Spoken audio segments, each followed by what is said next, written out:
I was gonna leave them for last, but you know what? I want to talk about this team because this is the team that is honestly the threat in the NFL right now. How this team has built a championship team over the past, couple of years with the help of their GM Howie Roseman. I mean, this guy, they hit on every draft, and the fact that they continue to get such talented players in the NFL in the draft, they don't really make any huge trades, and I feel like they're really smart with their offseason signings.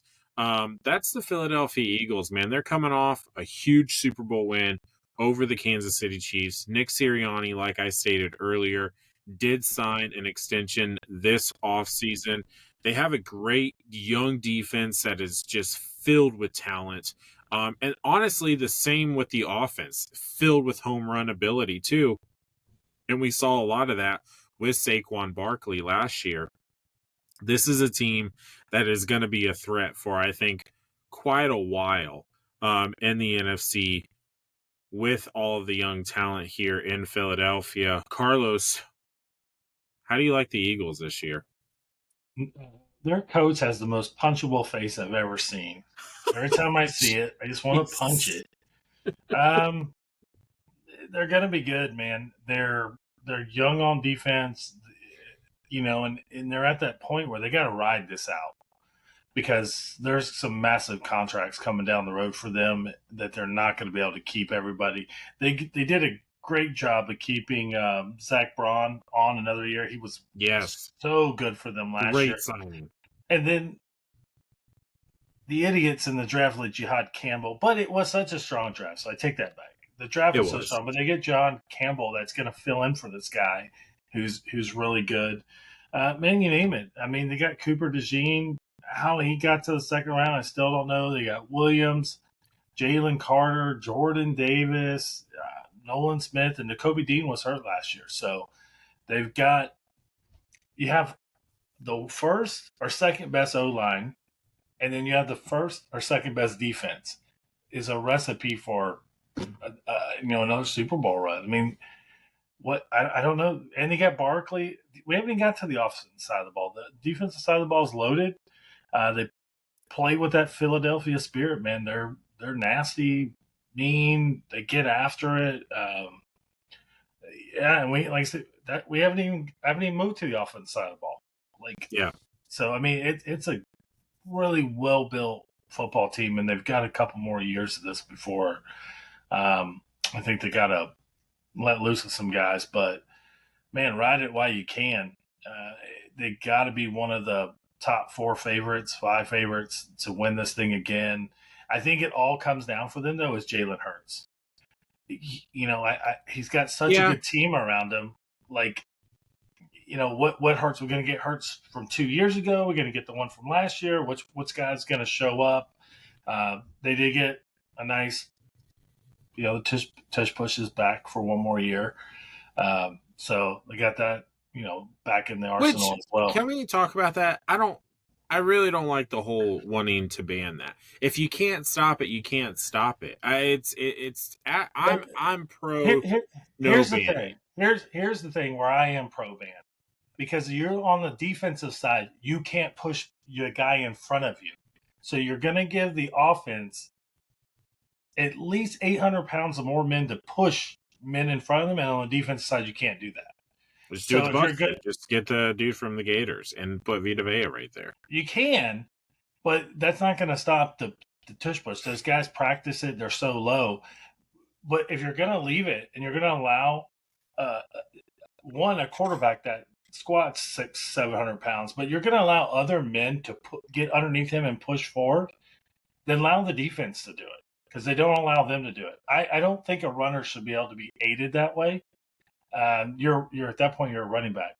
But that's the only reason. Yeah, but if he's running down the field, your offensive lineman will run down the field and help push you past the first down or over the goal line. I mean, we see it with ball runners. So what's really the difference other than – and, I mean, it's coming. I'm not a fan of that either. I'm not a fan of a guy being stood up at a 350-pounder running, well, as fast as he can. It's not fast, but if he hits that pile, nothing. I mean, yeah, the good comes out. They all fall forward. Sometimes people get hurt. Sometimes they don't. But I'm not even for that. Give the defense the advantage, same as the offense, or there is a way to stop it. I have played against an offense like this. You put a helmet on an arm and you break it. It will stop at some point. Or you're going to take your helmet Jeez, and that's stick it on the dirty. back of their helmet and you're going to drive it into the ground. So at some point, you're either going to hurt somebody's arm or you're going to hurt somebody's neck. Like the arm will heal, the neck will heal at some point, but it's going to be a pain. I just don't like the disadvantage that the defense are. They're already at a disadvantage. They don't even know the snap count, and half of the time the centers move the ball up for it. But allow them to push back. And the reason that defense can't do it, because remember the field goal, they didn't allow defensive players to push forward To do the run start, yeah. Right. So bring that back. Make it even. Make it a big bunch of sumo guys in there, and let them do it. But you got to make it even. And I just, granted, every team can do it, but Well, at and least that's the make it other even. thing. It's not like it's a Philadelphia Eagle only. Everyone is able to do it, and that's where I come in, where I'm like, it's not just Philly that can do this. Everyone has the opportunity to do this. It's just that Philly has honestly the secret recipe to have a very high success rate with it because Yeah. of the strength of, well, first their offensive line is incredible. Then you do have a quarterback that can squat 600, and then let's not forget Saquon Barkley back there now helping push the pile. So I can understand where you're coming from, where you're saying make it a little bit fair. But I want to touch base on something that you just said, how you don't like it when 350-pound linemen come running down the field to help push the pile on. Well, I mean, like, if you think about it, Carlos, it's a single person running with the ball and multiple guys can tackle him. So if you don't want any help from the offensive line, then okay, then only one guy can tackle this It's guy. not that. It's when momentum is stopped.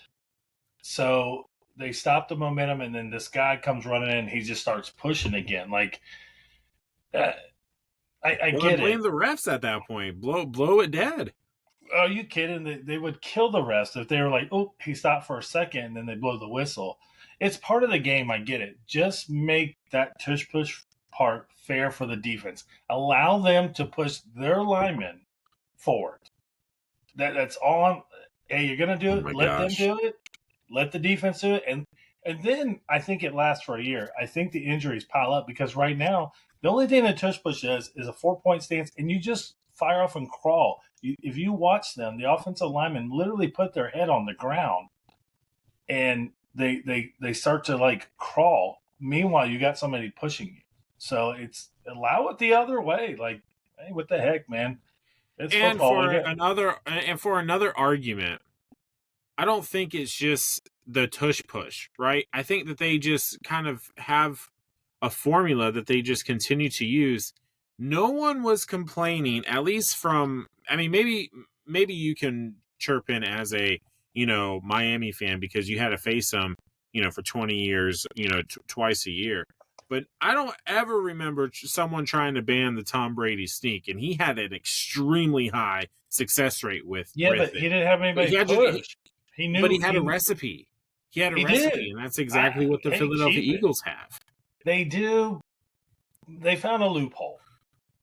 And the problem is nobody will stop it. I'm just saying, if you're going to allow the offense to push another guy, the college did it a few years ago. It was the Reggie Bush rule that you could not aid somebody over the goal line. You could aid them anywhere else on the field, but you could not take a running back and push him over the goal line. He had to do it on his own. I'm okay with the tush push, but I take it away from the goal line then. You can't. I like that rule that you cannot aid the runner and over the goal line. Let him have it for the rest of the way, but he can't. He just can't score a touchdown with it. Yeah, I mean, I'm sure. I mean, I think it's been on the. I think it's been up for vote now the past couple of years to ban, and it's still continued to pass. So, I mean, it's going to be interesting to see how it works. What's funny is that I'm pretty sure Tampa voted to ban it, and I'm like, Tampa, you're the only team that stopped it. So why are you trying to ban Yeah, it? but if you watch how they stopped it, and I think Kenny Britt was the one that got on the goal line. he's grabbing the helmet to pull him back. So, I mean, yeah, but that could be an easy flag. It could So, be. like, It and could he be. jumps over the pile and he grabs the helmet underneath here and he's pulling it. And Hurts has wherever the head goes, the body goes. Nothing for can sure. change that. For so sure. So it literally took him. I guess it's not technically a face mask, but he was definitely under the helmet. yeah, there was it was a face mask. I Yeah. wasn't saying nothing though. I'm okay with that. Allow the face mask. I'm not saying nothing. Holds bar when the tush push is coming. No holds bar. They can dive over. Jailhouse rules. Tush push. Give them the old twist. Hey, I mean, they just have to make it fair for the defense. Like, come on now. I can understand. Like, don't ban it. But maybe, like I said, I'm a big fan of where we can't hit a runner over the goal line. Like, come on, these are big boys. They get paid a lot of millions of dollars. Yeah. So let them earn it. Fair enough. Well, where do you have the Philadelphia Eagles being at the end of the season, Carlos? I think we all have them making it to the playoffs, but how well do you see them going through the regular season? They're another team that's actually kind of hard to predict, kind of like the Dallas Cowboys, because they're pretty inconsistent during the regular season, but when they get into the playoffs over the past couple of years, they do really well. So but I had them at 12-5. I think that's pretty fair. They could easily be 13-4. I don't know if they can go higher than that. It's one of those things. Always give and take with our early predictions, a game or two. But I had them at 12-5. Are you learning from last year? So no 16-1s. I'm not, dude. The Jets are going 0-17. I'm just gonna continue to just ride that one out. 14-3, something like that. No. I'm very conservative this year. Yeah, I mean, barring any major injury, this should be a team that could win 12 to 14 games. I guess if I take the injury piece out, I'm going to put them at. I think I'm going to go with you a 12-5, and I'm going 13-4 with them. Just barring no major injury. If Hurts goes down, they're in trouble. Obviously, they brought back Dallas Goedert, which was big for them. They can lose Saquon. They got A.J. Dillon, but Dillon was, he's just a big power guy, big quads, but he really didn't kill it at Green Bay. Was never able to take that lead role. And even when he had it, when Jones went down, it wasn't anything extremely impressive. So he's just more of a scary figure type of guy. But A.J. Brown, Devontae Smith, all 132 pounds of him. Jahan Dotson on the outside, they've got a good offense. So, they stay healthy, we might see them in the big game again. Hey, don't worry, Eagles fans. If Jalen Hurts go down, you got Kyle McCord now. Yeah. From Syracuse.